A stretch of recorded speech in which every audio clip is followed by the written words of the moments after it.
Mas qual que é a ideia da terapia do trauma? E que ela de alguma forma ajude os profissionais de saúde a ajudar as pessoas a se libertarem dessa grande prisão que é o estresse pós-traumático. Às vezes, as pessoas me perguntam, por que uma formação em terapia do trauma?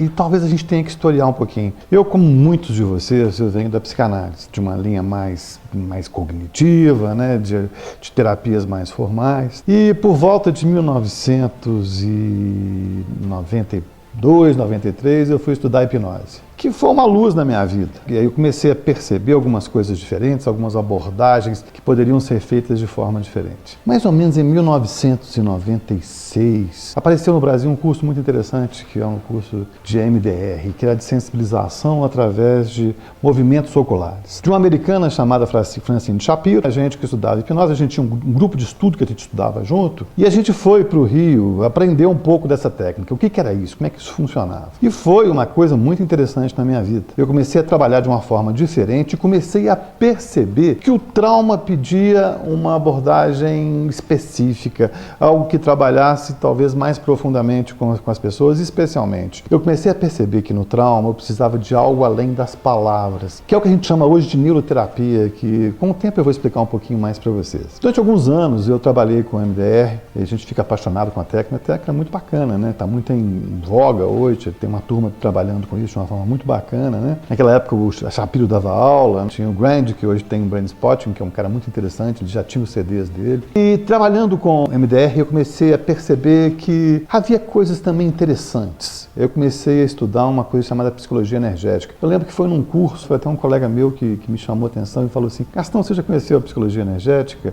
Ela parece um pouco com o MDR. Eu fui estudar aquilo, eu fui buscar um caminho novo, no sentido de que era isso? E foi uma coisa muito bacana, que eu comecei a perceber que a psicologia energética você podia trabalhar algumas coisas sem precisar falar sobre elas. É a estimulação de alguns pontos sensoriais do corpo, especialmente pontos de acupuntura, que processava mais rapidamente alguns sintomas emocionais. E comecei a estudar isso. De uma forma mais intensa, eu comecei a agregar isso aos processos de MDR, eu comecei a utilizar a hipnose também agregado a isso. Aí as pessoas me pediram para ensinar isso. Eu nunca planejei ser professor, nunca planejei dar aula, nunca planejei ter uma formação em terapia do trauma. A minha questão era ajudar pessoas, e até hoje é. Outro dia me ligaram me perguntando se eu ainda trabalhava no consultório. Eu falei, claro, eu amo trabalhar no consultório. Eu sou um ótimo terapeuta. E é interessante porque o meu objetivo sempre foi ajudar pessoas. E a partir daí eu comecei a criar um projeto humanitário. Nessa época a gente criou um projeto humanitário em Nova Lima, numa cidade pequenininha perto de Belo Horizonte, chamado Projeto Trauma Infantil. E foi aí que a gente começou a criar a primeira técnica realmente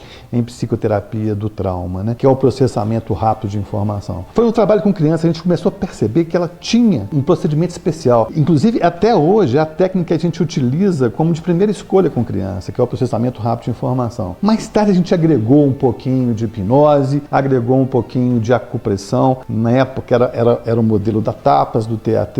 Por fim, a gente adicionou o CardioMind, que vem da coerência cardíaca, que usa a coerência cardíaca para isso. E mais tarde veio o processo que eu chamo que é a cereja do bolo, que é o processo de congelamento de imagem. Por quê? Porque ele se parece muito com uma psicoterapia normal, os clientes não estranham e trabalham tanto cortical como subcorticalmente. Na verdade, eu não planejei, de alguma forma, dar aula, né? Isso veio naturalmente, isso vem do meu trabalho, do crescimento, dessa ideia de poder ajudar cada vez mais e mais pessoas. Na verdade, é um grande processo de libertação interna, utilizando ferramentas novas, diferenciadas nesse processo. Mas qual que é a ideia da terapia do trauma? E que ela de alguma forma ajude os profissionais de saúde a ajudar as pessoas a se libertarem dessa grande prisão que é o estresse pós-traumático. Isso quer dizer, psicólogos, de alguma forma terapeutas, médicos, enfermeiros, psicopedagogos que trabalham nesse papel direto de consultório, os coachings que vão utilizar isso, talvez não no processo de terapia, mas para ajudar a pessoa a dar o salto real